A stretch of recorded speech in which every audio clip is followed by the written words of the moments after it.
आइसक्यो आफ्नो दोस्रो ब्लगमा चाहिँ। अब हामी हेर्नेछौँ केही बेरमा यहाँ प्लेन चाहिँ टेकअप गर्नेछौँ यहाँबाट।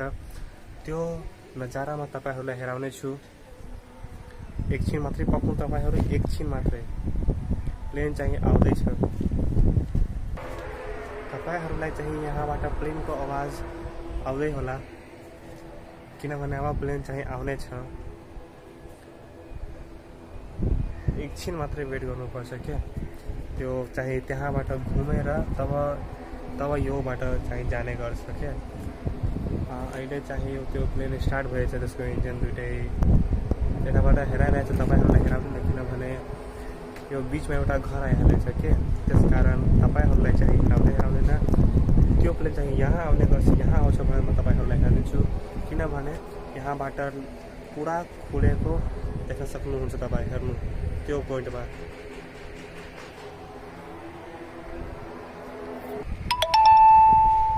तपाईहरु हेर्न सक्नुहुन्छ। त्यो प्लेन चाहिँ आइहालेछ यता यही पोइन्टमा।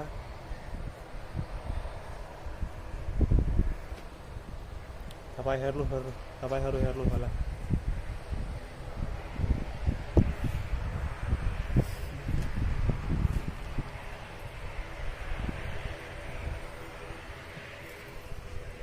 तपाईहरुलाई चाहिँ क्लियरली नदेखेको होला, तर म साँझीको बेला त्यतै नै घुम्न जान्छु। त्यहाँबाट तपाईहरुले क्लियर हेर्नुहुन्छ। म चाहिँ अहिले यो